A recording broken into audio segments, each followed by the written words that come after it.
مفتی اعظم کا یہ کام نہیں ہوتا ہے کہ صرف وہ طلاق کے معاملات کو دیکھیں. ہمارے دریا چوک ہو رہے ہیں، پلاسٹک کا بے تحاشا استعمال ہو رہا ہے. جو وعدے لوگوں کے ساتھ کیے گئے ان کو پورا کیا جائے. اور یہی یاد دہانی میں نے منوج سنہا صاحب سے بھی کی.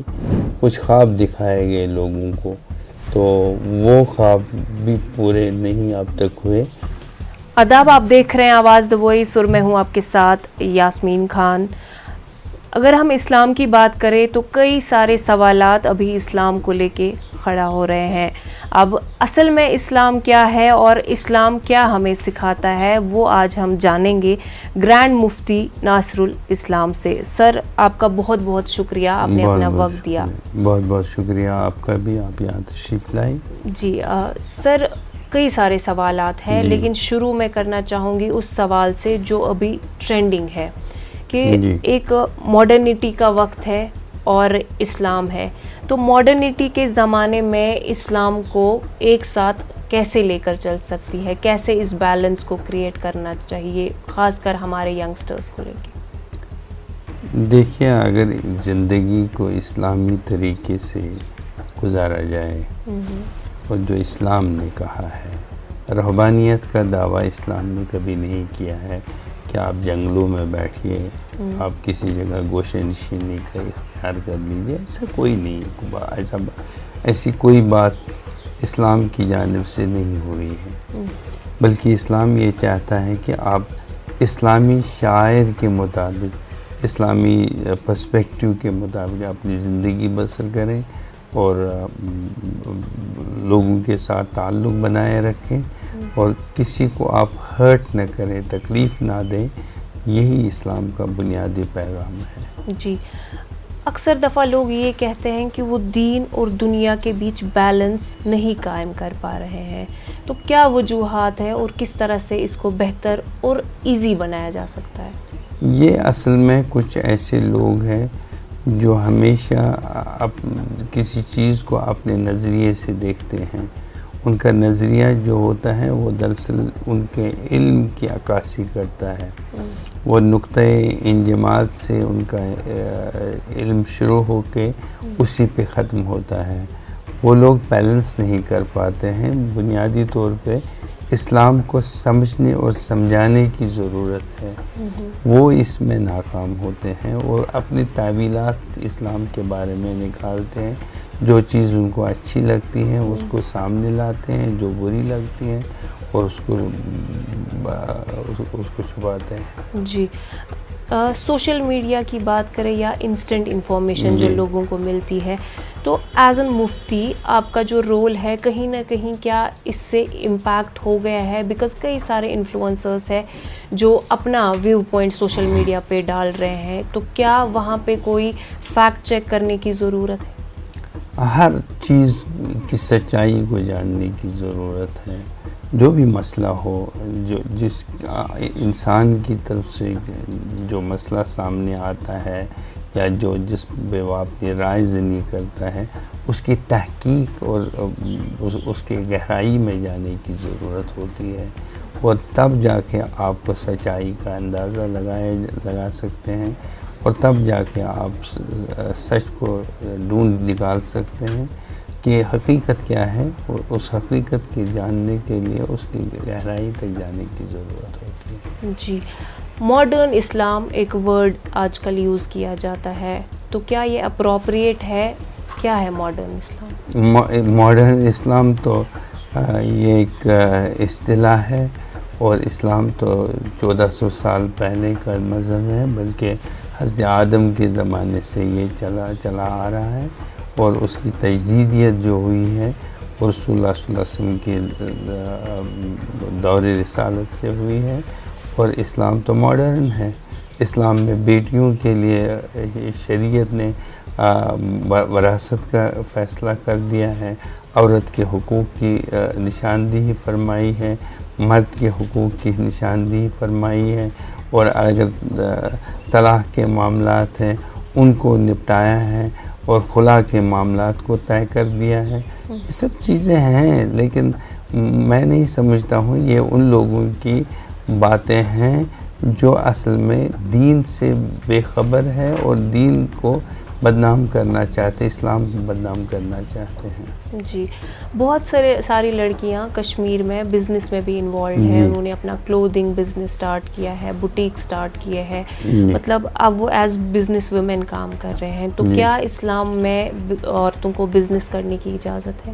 اسلام میں تو بالکل اجازت ہے، کیوں نہیں ہے؟ اسلام کو منع کہاں کرتا ہے؟ اب حضرت خدیجۃ الکبریٰ تو خاتون تھی جو تجارت کرتی تھی، اور تجارت کے دوران ہی وہ نکاح میں آ گئی۔ عورت کو تو حاصل ہے جی، وہ مرد کی شانہ بشانہ چلے، اور بالکل لیکن موڈیسٹی کا خیال رکھے، عزت کا خیال رکھے، اپنی وقار کو برقرار رکھے، اور زندگی میں ایسی کوئی بات نہ کہیں جو حرام کی عکاسی کرتا ہو۔ جی، ڈیورس ریٹس جو ہے کشمیر میں بہت بڑھ رہے ہیں، جی، اور ایک طرف دیکھا جائے کہ لڑکیاں اوور ایج بھی ہو رہی ہیں، جی، کیونکہ آج کل ڈاوری کی ڈیمانڈ بھی دیکھی جا رہی ہے، یا کس نے کتنا سونا پہنا ہے وہ بھی دیکھا جا رہا ہے، تو کیا کہیں گے اس چیز پر، خاص کر جو لڑکیاں اوور ایج بیٹھی ہیں کشمیر؟ سب سے پہلے میں اس کی ذمہ داری بنیادی طور پہ مذہبی رہنماؤں پہ ڈالنا چاہتا ہوں، کیونکہ وہ لوگ اصل میں غافل ہیں اپنی ذمہ داریوں کے۔ مسجدوں کے محرابوں پہ وہ مزین کپڑوں کے ساتھ نمودار تو ہوتے ہیں اور لفاظی کرتے ہیں، لیکن اصل حالات میں وہ حقیقت سے ناآشنا ہوتے ہیں کہ ہمارے سماج میں جو مسائل ہیں ان مسائل کو کیسے ایڈریس کیا جائے۔ تو مسئلہ یہ ہے کہ جو ہمارے متمول لوگ ہیں وہ خرافات میں اس قدر الجھ گئے ہیں کہ وہ اسراف کرتے ہیں اور جہیز دیتے ہیں اور جہیز کی نمود و نمائش کرتے ہیں، جس کا براہ راست اثر جو ہے ہمارے غریب اور غربا کی بیٹیوں پہ پڑتا ہے، اور ان لوگوں کے لیے رشتے آنا جو ہے وہ بالکل مشکل ترین کام بن جاتا ہے۔ یہ ایک مسئلہ ہے، اور دوسرے مسائل یہ ہے کہ ہمارے پیرنٹس بھی اس قدر یہ ہے کہ وہ لوگ انتظار میں رہتے ہیں کہ ہماری بیٹی کی شادی صرف گورنمنٹ آفیشل سے ہونی چاہیے، ملازم سے ہونی چاہیے، کھاتے پیتے گھر میں ہونی چاہیے۔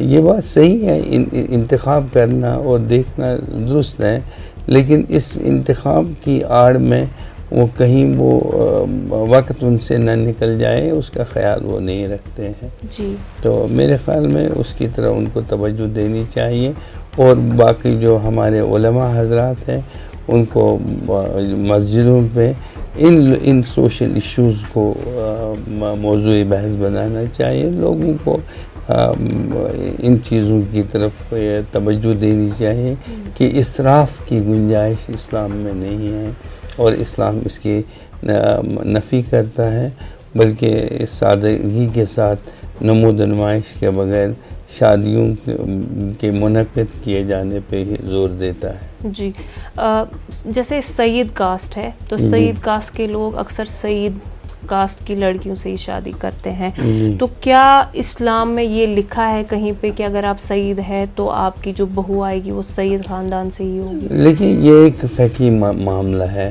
اور عام حالات میں یہی ہے کہ ان اکرمکم عند اللہ اتقاکم۔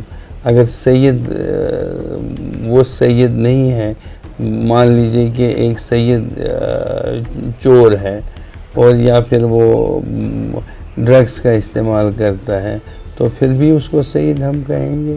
سید خصلت اور عادات کی وجہ سے سید ہونا چاہیے۔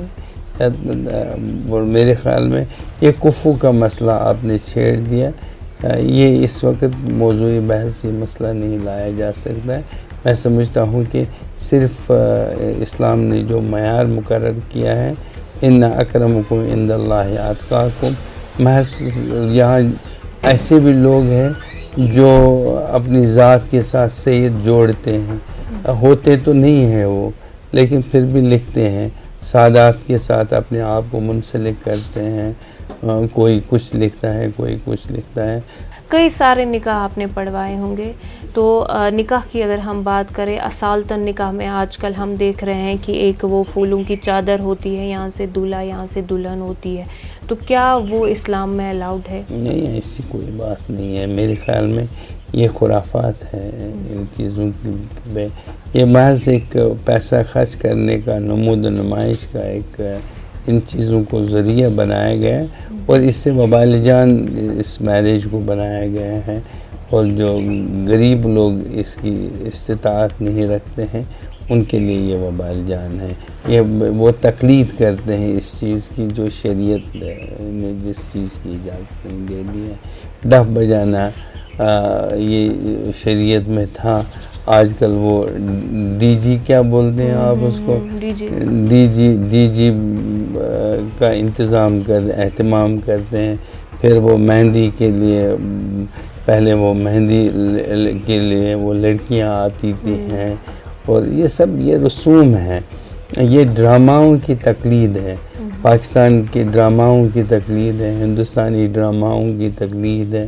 اور ان چیزوں کو ہم جب دیکھتے ہیں تو اس کا اثر ہمارے سماج پہ پڑتا ہے.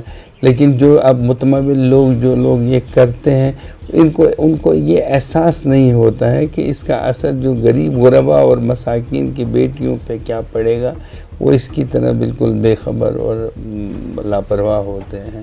جی، بارات کے بارے میں تھوڑی انفارمیشن ہمیں چاہیے آپ سے، کہ جب لڑکے والے لڑکی کو لینے کے لیے جاتے ہیں تو ایسا ہوتا ہے کہ بارات کے ساتھ 25، 30، 50، 100 بھی لوگ جاتے ہیں. جی، تو کیا یہ غلط ہے، اور اس کا کیا اثر لڑکی والوں کے گھر؟ میں سمجھتا ہوں سب سے پہلے آپ کو گیس کنٹرول پہ جو یہاں پہ لاگو تھا، اس میں پکوان 5-6 ہوا کرتے تھے، اس پہ زور دینا ہے.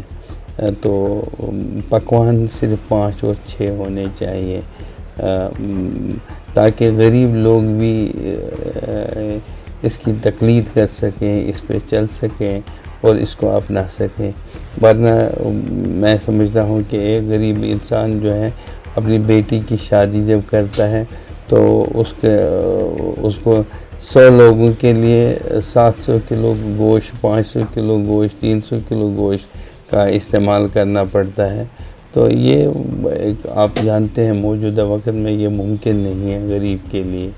لیکن امیر لوگ تو دکھاوے کے لیے ایسا کرتے ہیں، اور غربا اور مساکین کے لیے وہ مشکلات پیدا کرتے ہیں. میں سمجھتا ہوں کہ اگر امیر جو ہے اپنے مصارف میں کمی کر لیں گے تو اس سے غریب غربا کی 10 بیٹیوں کی شادی ہو سکتی ہے اس پیسے سے. بالکل. محرم آنے والا ہے، جی. تو ایسے میں جو شیعہ سنی جو ہے اوپینینز کا کافی فرق رہتا ہے، تو کس طرح سے اس کو آپ دیکھیں گے؟ میں یہ سمجھتا ہوں کہ یہ بڑا پرانا معاملہ ہے. یہ جو حضرت علی مرتضیٰ کرم اللہ تعالیٰ وجہ کے دور خلافت سے ہی یہ مسئلہ پیدا ہو گیا، تو بلکہ اس سے پہلے بھی یہ مسئلہ پیدا ہو چکا ہے. حضرت عثمان غنی کے دور خلافت سے پیدا ہے یہ مسئلہ. تو اس میں اختلافات ہیں جن کو مختلف نظریات سے دیکھا جاتا ہے، لیکن اختلاف اپنی جگہ ہے.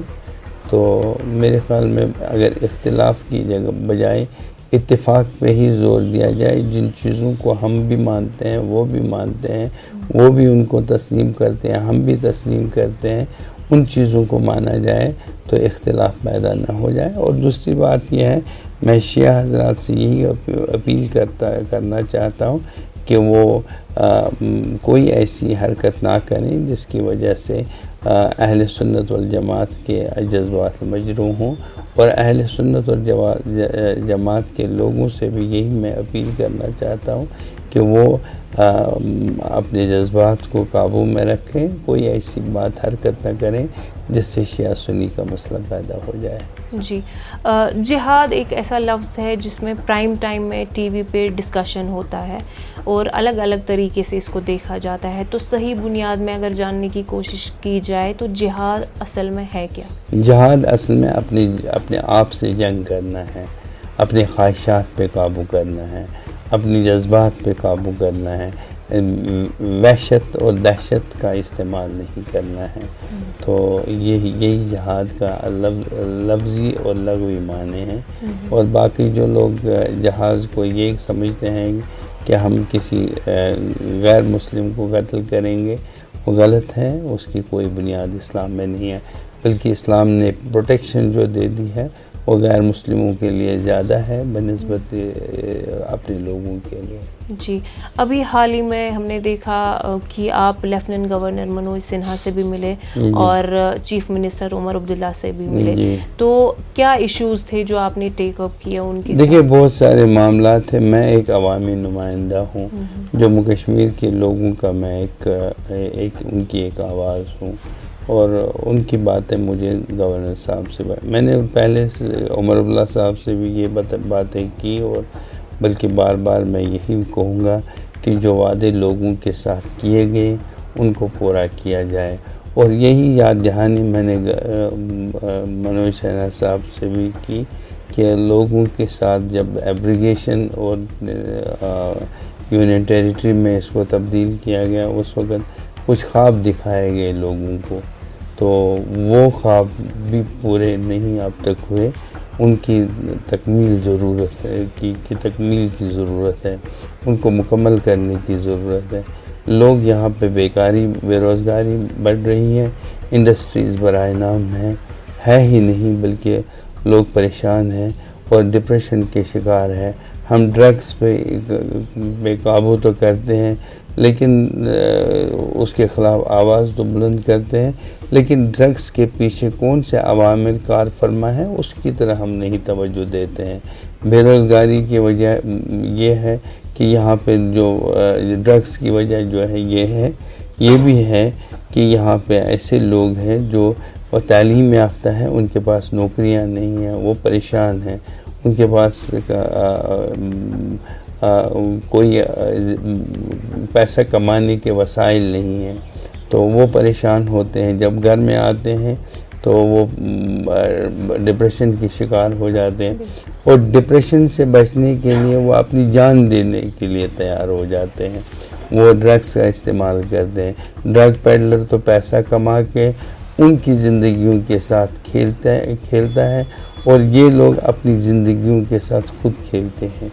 اور میرے خیال میں گورنمنٹ کو اس کی طرف توجہ دینی چاہیے. یہاں بے روزگاری جو بڑھ رہی ہے وہ باقی اسٹیٹس کے مقابلے میں بہت زیادہ ہے، ان کی طرف توجہ دینے کی ضرورت ہے.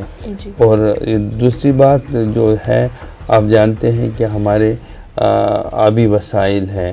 مفتی اعظم کا یہ کام نہیں ہوتا ہے کہ صرف وہ طلاق کے معاملات کو دیکھیں یا پھر نکاح کے معاملات کو دیکھیں یا وراثت کے معاملات کو دیکھیں. مفتی اعظم کا اوورال ایک رول بنتا ہے، ایک وسیع رول بنتا ہے.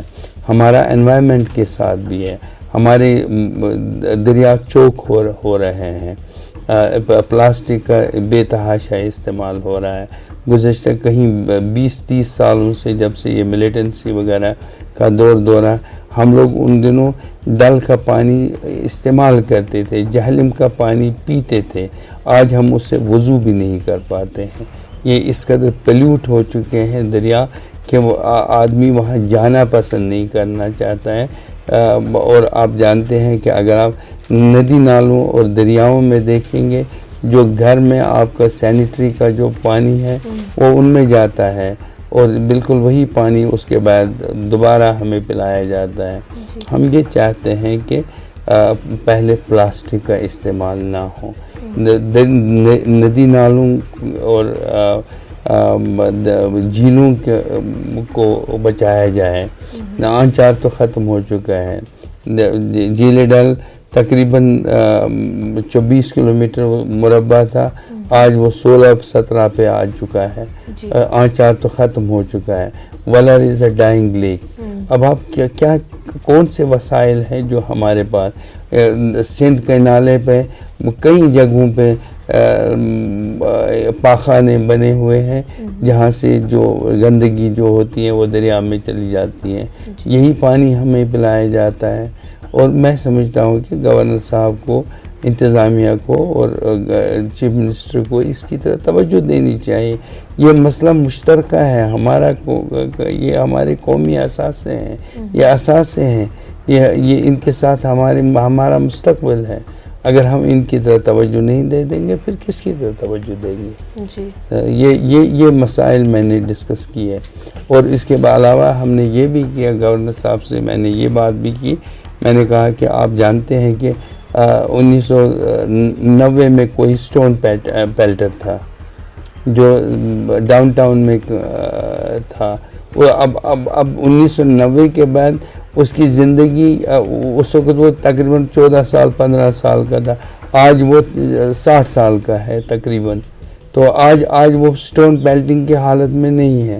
آج بھی اس کو تھانے میں حاضری لگوانے کے لیے انہوں نے گورنر صاحب سے کہا کہ انہوں نے کہا یقین دلانی دی کہ ہم لوگ اس پہ سنجیدگی کے ساتھ دیکھیں گے اور ہم لوگوں کو یقین دلاتے ہیں کہ ایسا کچھ نہیں ہوگا. بالکل. تو یہ سب ایک بڑا ان کی طرف سے ایک مثبت پیغام تھا جو لوگوں کے لیے تھا. اور میں اس کا شکریہ ادا کرتا ہوں ان کا کہ انہوں نے ان میں یہ شعور ہے کہ لوگوں کی تکلیفوں کا ازالہ ہونا چاہیے. جی مفتی صاحب، ایک آخری سوال میرا آپ سے یہ ہے کہ آج کل جو لوگ ہیں وہ اپنی زندگی میں اتنا مصروف ہے اور پریشان بھی ہے. بچے جو ہے ڈرگس کی وجہ سے انوالو ہو گئے ہیں، جو بڑے ہیں ان کی ڈگریز کوالیفائی ہوئی ہے، ڈگریز ان کے پاس ہے، جاب نہیں مل رہی ہے. عورتیں جو ہے ڈومیسٹک وائلنس کا شکار ہے، کبھی ڈاوری کے ایشوز ہوتے ہیں، کئی سارے ایشوز ہیں. تو مفتی صاحب کیا ایڈوائز دیں گے آپ ان سارے لوگوں کو جو وہ عمر بھر یاد رکھیں؟ میں یہ چاہتا ہوں کہ ہمارے ائمہ حضرات جو ہے، مبلغین حضرات جو ہیں، وہ فوکس کرے ان جیسے بیسک ایشوز پہ. جب وہ مساجد کے میناروں سے اس طریقے کی بات کریں گے اس کا اثر لوگوں کے ذہنوں پہ پڑے گا. تو لیکن بدقسمتی سے وہ کلاکاری میں مصروف ہے، وہ فتنہ اٹھانے میں، برپا کرنے میں مصروف ہے، وہ انتشار پیدا کرنے میں مصروف ہے، ایک دوسرے کے خلاف ٹانگ کھینچنے میں مصروف ہے. یہ سب ان کا کام ہے لیکن بیسک ایشوز پہ وہ فوکس نہیں کرتے ہیں. میں چاہتا ہوں کہ وہ بیسک ایشوز پہ فوکس کریں. اور اس کے علاوہ یہاں دوسرے مسائل بھی ہیں.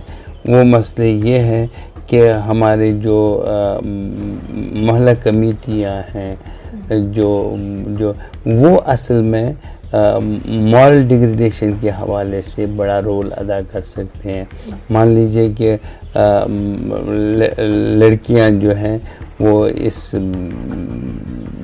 بدقسمتی سے شکار ہو چکی ہیں یا ہو رہے ہیں. کم سے کم یہ ہے کہ پولیسنگ کی جائے، ان کو سمجھایا جائے، ان کے والدین کو اعتماد میں لیا جائے اور ان کے مسائل کو دیکھا جائے. اور محلہ کمیٹی کے لوگ یہ سب دیکھ سکتے ہیں. اگر ہماری معاونت، ہماری مدد کی بھی کہیں ضرورت ہے، ہم آگے آئیں گے، ہم ان کی مدد کریں گے. رسول اللہ صلی اللہ علیہ وآلہ وسلم نے سے جب پوچھا گیا کہ آپ کا مقصد اور مدعا اس دنیا میں آنے کا کیا تھا، تو 40 سال کی عمر تک انہوں نے اخلاق کا پیغام دے دیا. ان اخلاق میں نرمی تھی، ان میں پاکیزگی تھی. وہ کبھی گالی گلوچ سے کام نہیں کرتے تھے، اونچی آواز سے نہیں بولتے تھے. اور یہ ہمارے لیے ایک مشعل راہ ہے. یہ سب چیزیں ہمیں رسول اللہ صلی اللہ علیہ وسلم کی تعلیمات کو پڑھنا چاہیے، ان پہ غور کرنا چاہیے. جس طریقے کی طرز زندگی انہوں نے اختیار کی، اگر ہم اس پہ نہیں آ سکتے، اس لیول تک نہیں پہنچ سکتے، لیکن کم سے کم کچھ چیزوں کو تو اپنا سکتے ہیں. مثلاً یہ ہے کہ جب ہم بات کریں تو تہذیب اور تمدن اور اخلاقیات کے دائرے میں کریں.